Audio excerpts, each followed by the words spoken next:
एकदम ভিটামিন रे भरपूर आज रेसिपी प्रथम शेष जाए देखिए भल लगे लाइक कर शेयर कर चैनल जदि नुआ सब्सक्राइब करने को जमार भूलनी तेल दे देकी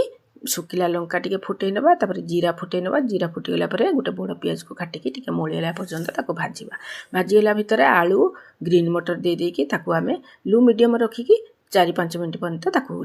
सतुलिवा जमी आलू और ग्रीन मटर सीझा भितर ग्राइंडिंग कर टमाटो को दे लुण हल्दी काश्मीर रेड चिली पाउडर टी देकी भलसे मिसई ना मिसई नहीं आउ 2-3 मिनट छाड़देवा एपटे पालंग शाग को धोईकी रखी काटिकी नहीं आसवा देख आलू ग्रीन मटर सीझीगला एई स्टेप पालंग शाग को आड करनवा आउ भलसे मिसई नहीं आम घोड़े ना आउ 2-3 मिनट एटी देख पालंग शाग सहित मसला सहित मिसीगला टी लटपटिया रखिए पानी टी देदेवा पानी टी देके आउ घोड़े ना एपटे हूँ गोटे तड़का लगेगा तड़का पैन बसई देकी कला जीरा आ छोट छोट काटिक रखिवा रसुण को हूँ छुंक लगे ना